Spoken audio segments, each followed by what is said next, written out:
¿Qué se te viene a la mente cuando escuchas la palabra cínico? Hoy, podríamos imaginar a alguien que siempre espera lo peor, alguien que se burla de las buenas intenciones y cree que todos actúan solo por razones egoístas. Pero este significado moderno es un desvío bastante grande de donde la idea comenzó por primera vez en la antigua Grecia. Los cínicos originales no eran solo personas gruñonas. Eran filósofos radicales con una visión del mundo muy específica y desafiante. Creían que el propósito de la vida era vivir en virtud, en acuerdo con la naturaleza. Para ellos, esto significaba rechazar todos los deseos convencionales de riqueza, poder, fama e incluso las cortesías sociales básicas que la mayoría de la gente persigue. Veían estas cosas como promesas vacías que solo traían ansiedad e infelicidad. La palabra misma cínico es bastante interesante y nos dice mucho sobre cómo estos filósofos eran percibidos por sus compañeros griegos.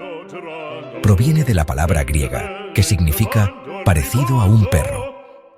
Ahora, ¿por qué querría alguien asociarse con un perro? El nombre probablemente fue lanzado por primera vez como un insulto, burlándose de su estilo de vida descarado y poco convencional. Vivían en las calles, ignoraban las reglas sociales y no tenían miedo de hacer en público lo que la mayoría de la gente solo haría en privado. Pero los cínicos, a su manera típica, adoptaron la etiqueta. Veían a los perros como criaturas honestas que viven el momento presente, están libres de ansiedad por el futuro y son leales a su verdadera naturaleza, no a las convenciones sociales. Eran, en cierto modo, los punks originales de la filosofía. Así que, en esencia, el cinismo es una filosofía de liberación. Se trata de liberarse de las cadenas de las expectativas sociales y las posesiones materiales. Los cínicos argumentaban que la sociedad, con sus complejas reglas, su búsqueda interminable de lujo y su obsesión por el estatus, era en realidad una fuente de corrupción. Hacía a las personas débiles, infelices y desconectadas de su verdadero ser natural. Imagina a una persona que pasa toda su vida trabajando en un empleo que odia solo para comprar cosas caras que realmente no necesita para impresionar a gente que ni siquiera le agrada. Los cínicos dirían que esta persona está viviendo una vida de necedad. La verdadera felicidad, insistían, solo se podía encontrar viviendo una vida sencilla, una que requiriera casi nada. Esta búsqueda de una vida natural llevó a los cínicos a practicar lo que llamaron o entrenamiento riguroso.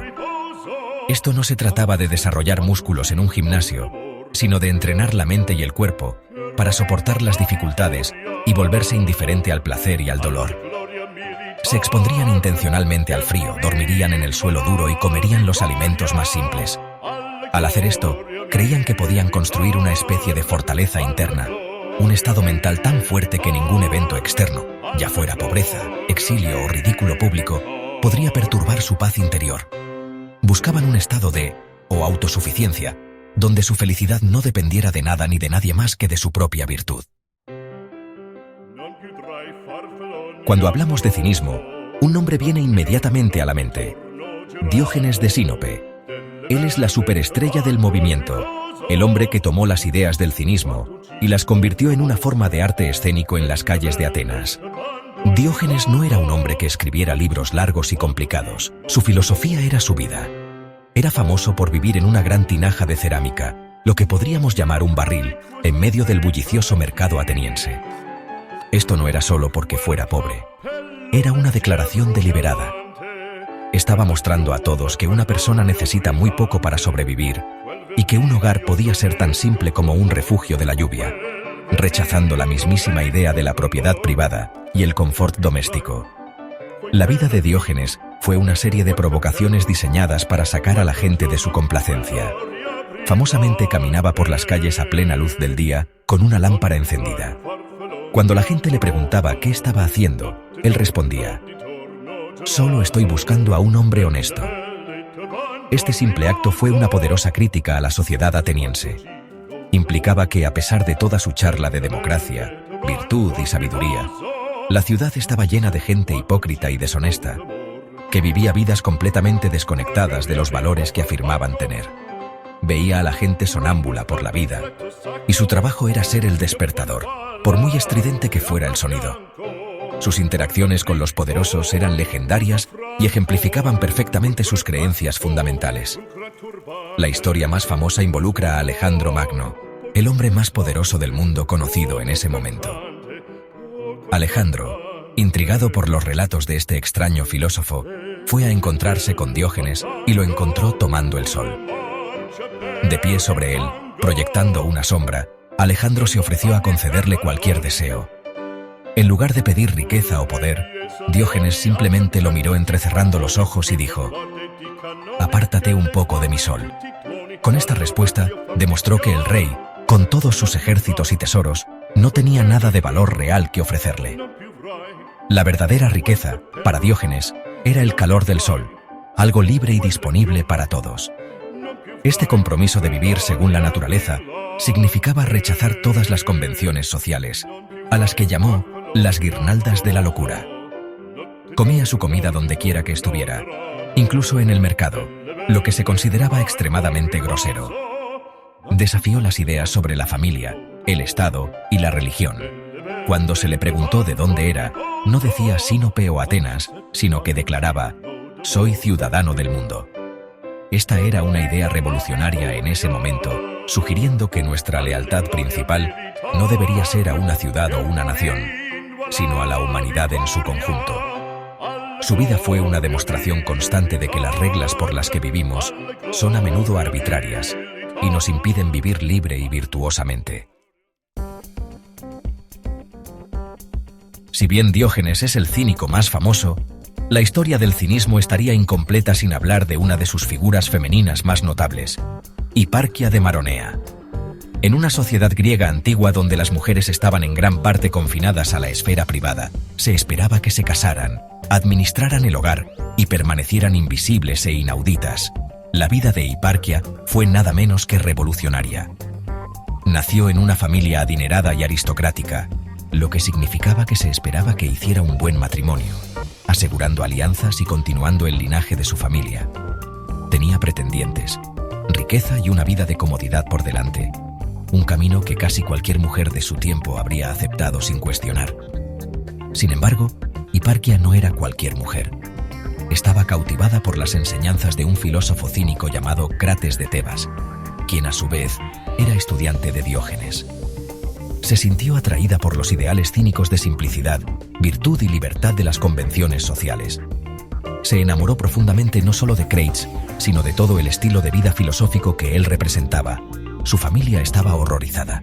Le rogaron y suplicaron que abandonara esas extrañas ideas y se casara con uno de sus ricos pretendientes. La presión era inmensa, pero Hiparquia estaba resuelta. Amenazó a sus padres con que, si no le permitían casarse con Crates, se quitaría la vida.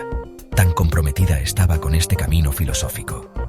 Ante su inquebrantable determinación, sus padres finalmente cedieron y fueron ellos mismos a hablar con Crates, pidiéndole que la disuadiera.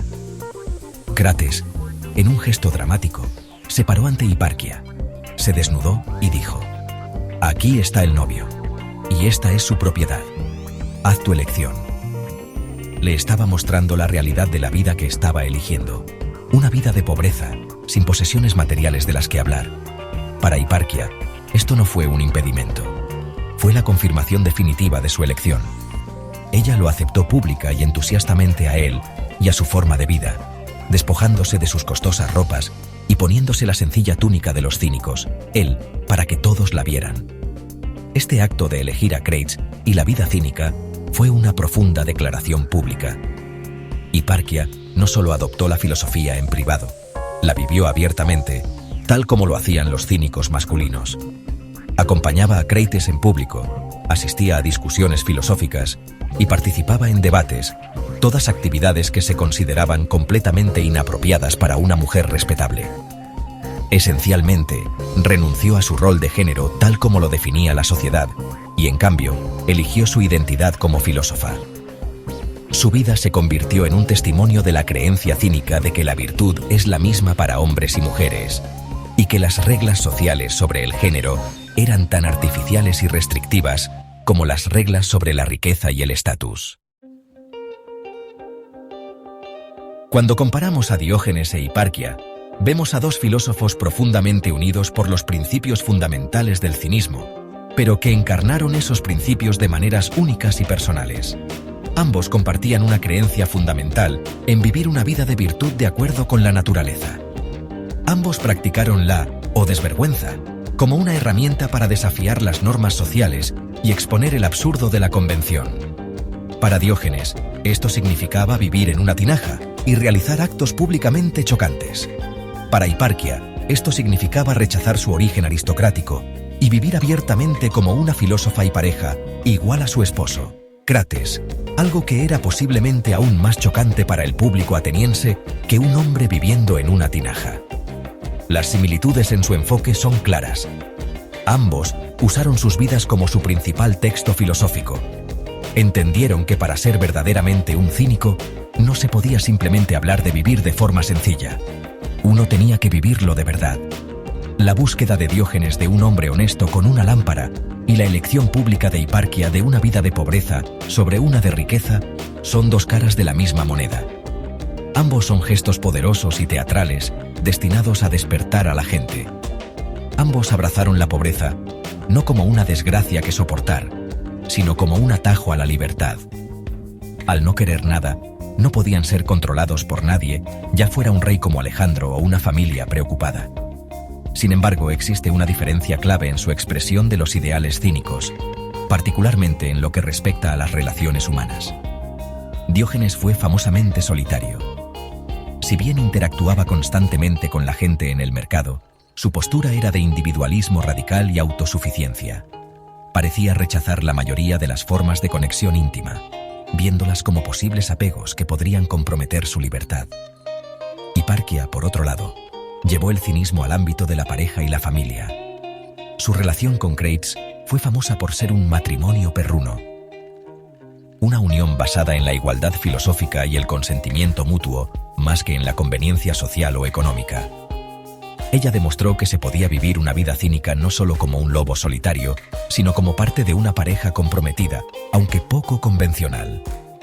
Este contraste es quizás el aspecto más fascinante de su legado.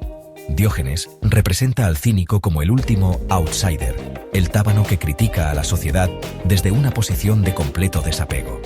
Su poder proviene de su aislamiento. Hiparquia, en contraste, demuestra que los principios cínicos pueden integrarse en las relaciones humanas, transformándolas desde adentro. Desafió la institución del matrimonio en sí misma, rehaciéndola como una asociación filosófica. Mientras Diógenes derribó las estructuras sociales desde afuera, Hiparquia y Crates construyeron un nuevo tipo de estructura, un hogar cínico, justo en medio de la sociedad que criticaban. Juntas, sus historias muestran la increíble flexibilidad y la profunda relevancia de una filosofía que, incluso hoy, nos pide que cuestionemos qué significa realmente vivir una vida buena y libre.